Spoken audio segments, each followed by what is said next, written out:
Yes, people, how we doing? Good morning, afternoon, evening, wherever you're listening around the world. There's breaking news, and it's the news that we all wanted to hear. Certainly, I wanted to hear. I think it's positive news. I think it's exciting news, and I think it's kind of relief now that it has been announced. The breaking news is Andrea Berta is the new sporting director of the Arsenal. Yes, people, it has been announced and it's been officially announced. Make sure you do me a favor, hit the like, make sure you hit subscribe, make sure you check out the last video that we dropped on this. But this one is now official. He has been appointed and Arsenal have announced it. And do you know what? I'm really pleased. I'm really pleased. It's just nice to get that reassurance. It's nice to get that relief. It's nice that it's now happened. So I thought I'd do a quick video on it. This is going to be a short one, but I thought I'd do it live. Let's just get your interactions and your first thoughts in the chat. Big up to everyone that's here and that's locked in. Hit the like and subscribe. Let's do it. It has been reported, and it's official on the website, that Arsenal have even tweeted it out. A picture with the Harry Maguire lookalike, Richard Garlick. Doesn't he look like Harry Maguire? And it's been announced, man. I'm really excited by this. I can't say. I'm actually really, really excited by this. This is the only appointment in the Cronky Reign that I could actually get behind and feel like I'm in alignment with. We are delighted to announce that Andrea Berta is joining the club as the sporting director. There is more details to follow. That's officially on the Arsenal website and, of course, on all of their social media. That has been announced and news has broken ASAP with this within the last hour. I think a lot of people are excited about this. I don't think there's anybody that thinks this is a bad appointment. I don't think there's anybody that believes this is probably a mistake or one that we're kind of deflated about. Everybody seems to be quite understanding that this is the right appointment. And for the first time, I can't tell you how excited I am because there's somebody experienced at the club who knows what they're doing. And I genuinely don't think we've had anybody like that for a long, long time. I think you can say there's been experienced heads, but have they been experienced in winning? Have they been experienced in their kind of expert in their field?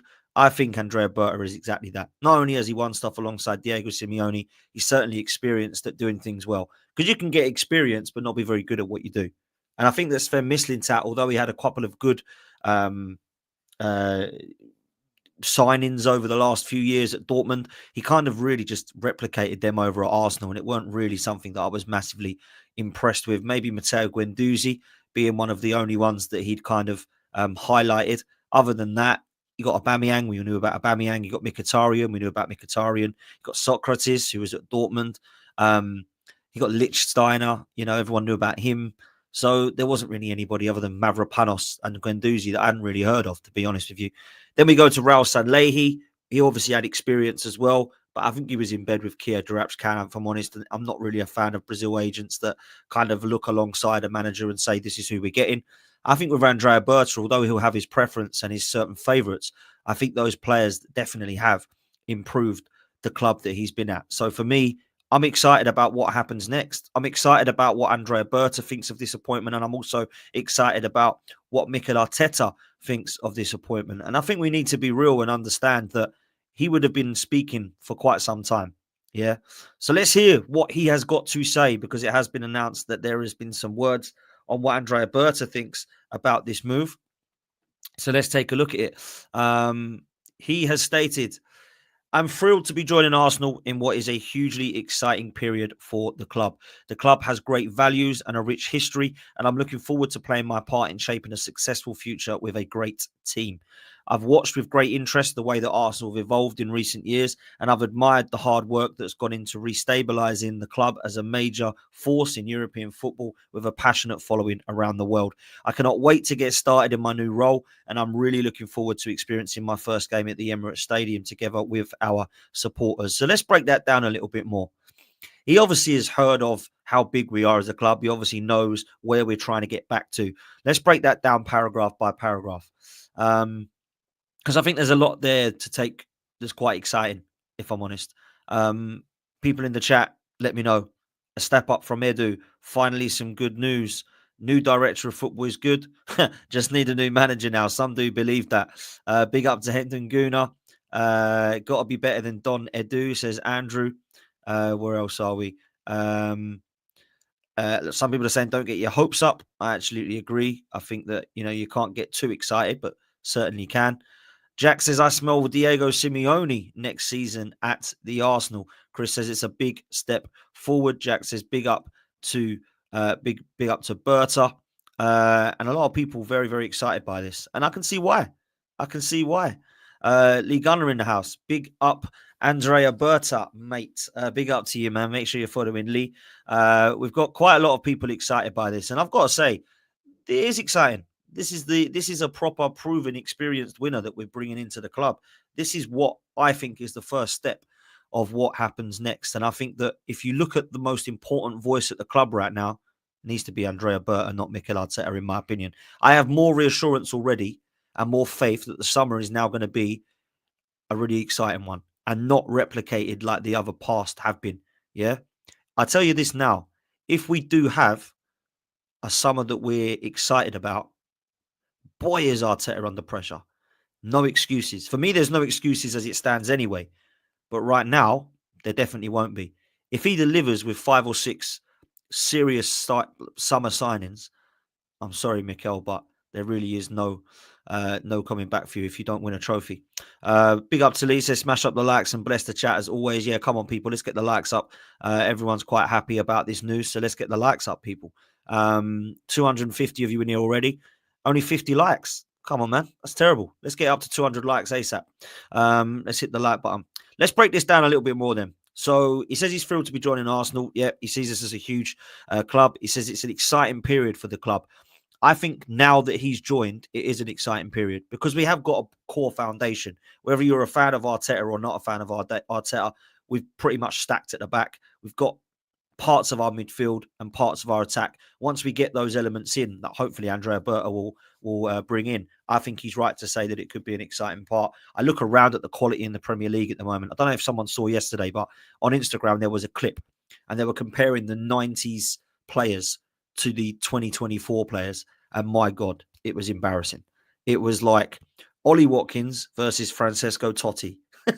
Ivan Toney versus Zlatan Ibrahimovic. It was just mad. Like, if you look at the actual quality, what's going around at the moment, yeah, it's definitely not a huge leap to win that Premier League, let me tell you that. Club has great values, rich history. I'm glad that he's mentioned that. Looking forward to playing his part in shaping a successful future with a great team. So for me, what he's looking at there is I don't think saying that we are a great team. He's saying that he wants us to become a great team. Because I think we're a good team right now. I don't think we're a great team. Great teams win stuff. Yeah. We could actually have, and I said this yesterday and last night on the stream, we could end up having a scenario where everybody wins a trophy other than Arsenal again. Yeah.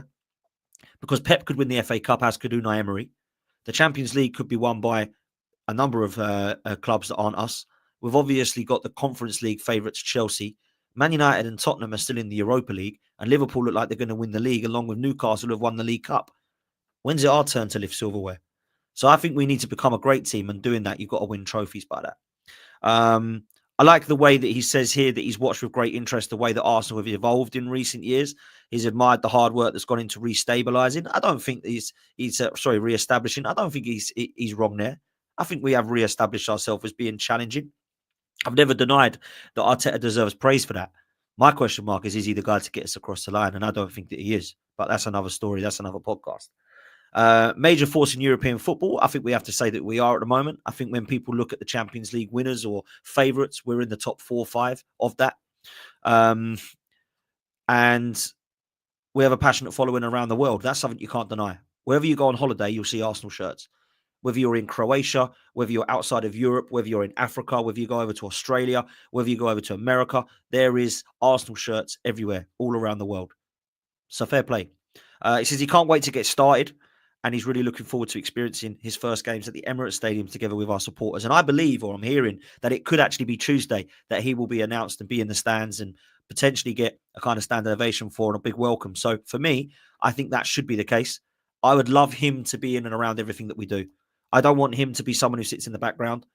I'm more than happy for him to sit in the background and do his thing, but I also believe he should be someone that comes out and is engaging with the fans and has a kind of powerful voice at Arsenal. I don't want to be seeing Mikel Arteta and Josh Kroenke as the two people that have the most powerful voice at the club.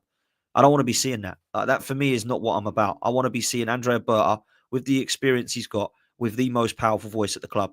And I think that although Mikel Arteta needs to work alongside him, he does need to kind of take a step back and go, right, I've got to get this team on the pitch delivering. You need to help me, and I want you to bring X, Y, Z players in. Now, I've got nothing wrong with Mikel Arteta suggesting or identifying players that he would like, that he thinks suits his system. But I want Andrea Berta to work alongside that and go, look, I know you want him, and I'm happy to allow you to get X, Y, Z. But really, I'm going to be allowing you to get these gems, X, Y, Z, because they will really help you. And keep coming back to what Chris Hudson said, and I thought he was bang on. I want 3 players that are coming in that are like raw signings, and I want 2 gems. 2 absolute gems that you think, where's he got them from? Where has he found the next, let's say, Diogo Jota and Mateus Cunha signings?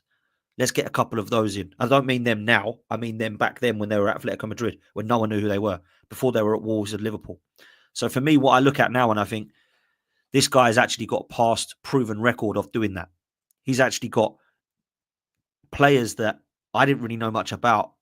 I had never heard of Rodri at Villarreal. I certainly hadn't heard of Jota or Cunha until they come to the Premier League. I think some of the shrewd business in getting Villa and David Villa and Luis Suarez, as well as Julian Alvarez even. I look at the signings of players like Falcao, who was a great right back for them. I remember he got sent off against Arsenal at the Emirates years ago, where they beat us in the semis of the Europa final. I've always thought he was a very good fullback.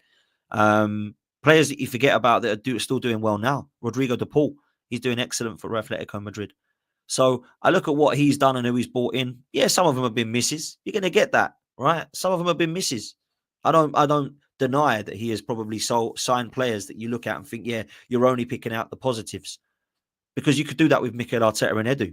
You can say they're responsible for signing the likes of Gabriel, the likes of Erdegaard, the likes of Timber, the likes of Ben White, the likes of David Raya, the likes of Declan Rice. But you can also look and say they're responsible for Fabio Vieira and Nuno Tavares and Lokonga and Marie and Cedric and Marquinhos and all this stuff that ain't worked. So you can work both ways with it.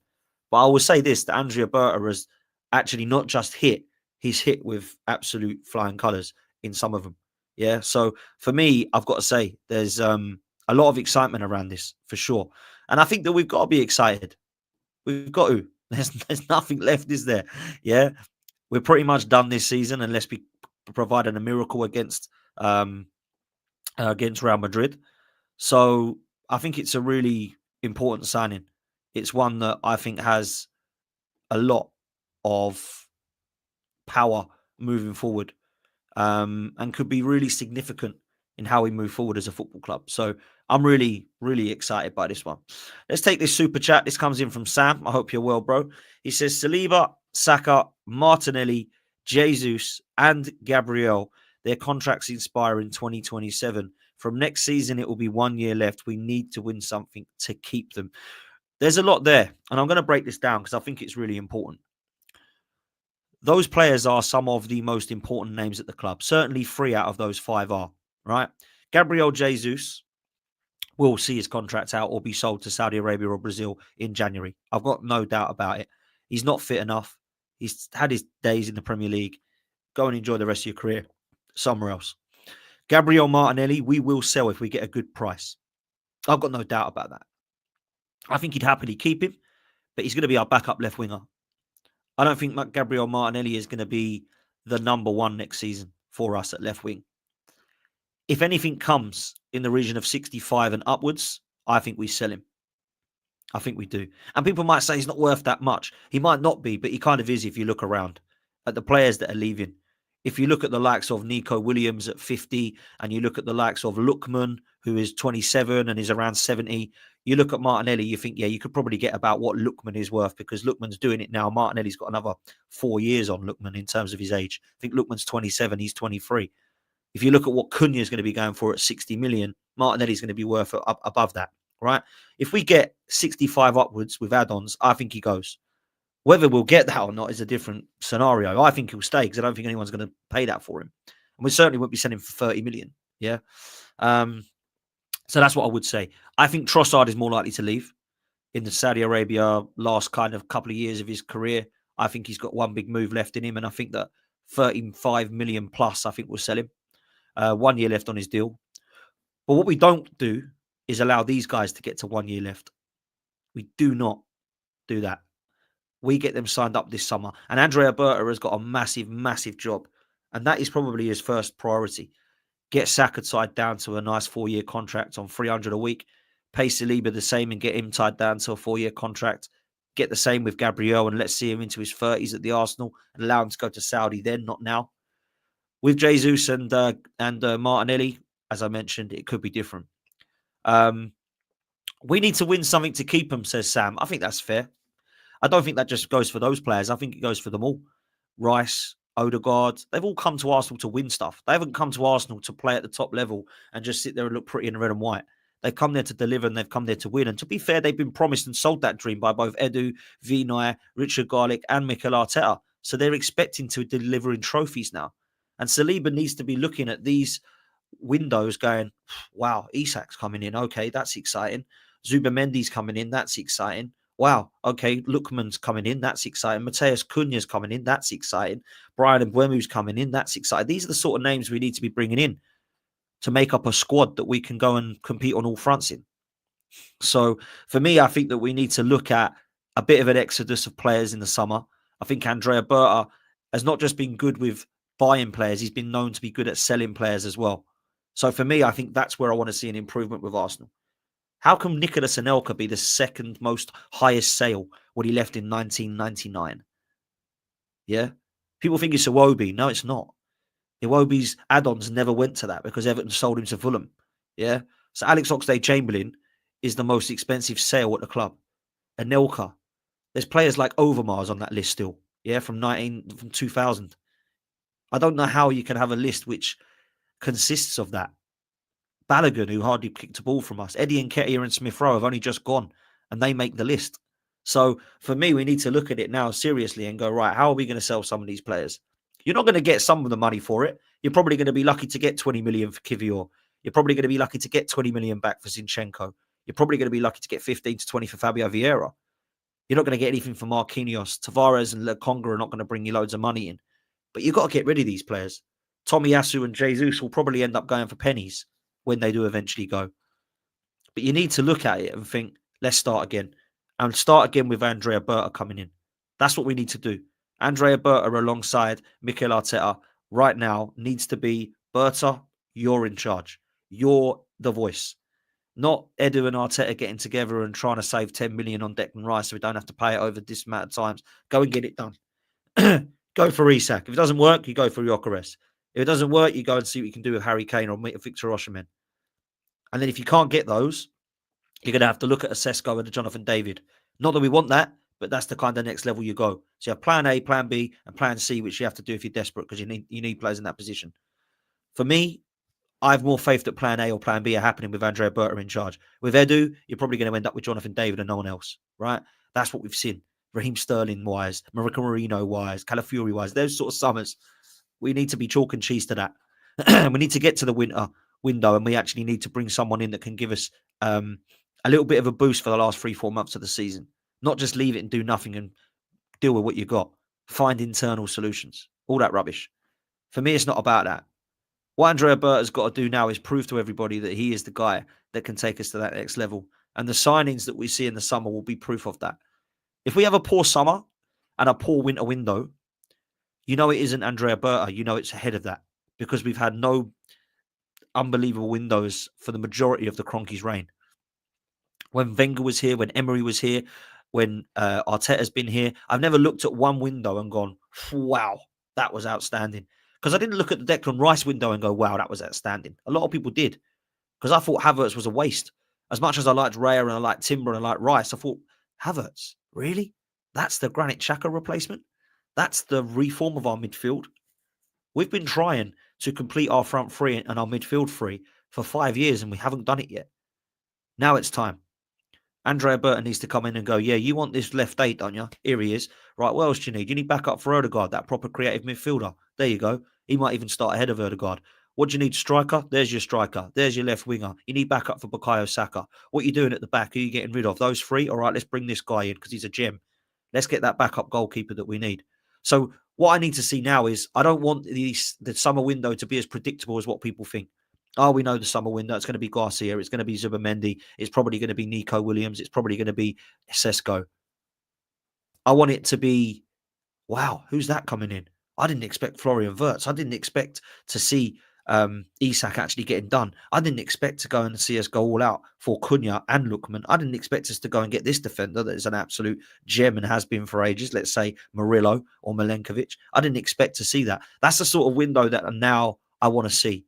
Now, we can't get too excited and think this guy's a miracle worker, yeah? Because that would be a perfect summer, right?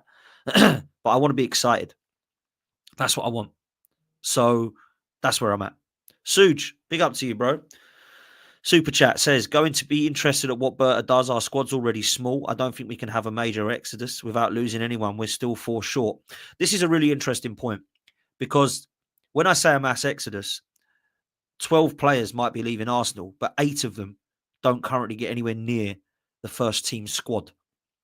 So they're either out on loan or they're coming back from loan or they're coming to the end of their contract or they're injured all the time. So when I say a max exodus, I don't mean that we're losing 12 players from our first sort of 15 players. I mean that we're losing the ones that we really don't really care about going. So Neto, Sterling, Kivior, Zinchenko, Tierney, probably Jorginho, maybe Partey, obviously Fabi Vieira, Lokonga, Tavares, Marquinhos, maybe Trossard. That's 12 players. Yeah. None of them you're crying about losing. You're not going, oh my God, how are Arsenal going to cope with losing those? You're not doing that. So I think that's the difference, Suj. You are right, though, to say that we're already 4 short. And people know where we're short. Yeah. People know we need a centre forward. People know we need a winger. People know we need a midfielder or 2. And people know that we need someone that's versatile at the back while Tomiyasu's nursing injuries every season. And most people would say agree that we need a backup goalkeeper. Now, the order of priority for me, centre forward, midfielder, left winger, and then you look at your defender and your goalkeeper. Because that's the 5 areas I think that will strengthen. I would keep Partey for another season because I think he's been phenomenal this season. I don't think you can look at Thomas Partey and think, yeah, he's done out of here. I think his injuries have been better this season, touch wood. I think Jorginho going is fine. But if you bring in Partey and you bring in a Zubamendi, you need to go and get that left 8 as well to allow Rice to rotate. Because Marino just ain't it for me. What I think will happen is I think it will only be Zubamendi that comes in if we keep Partey. We might bring somebody else in if Partey goes. And I think Rice and Marino next season will rotate and be in the 8. And I don't like that. So I have my question marks even.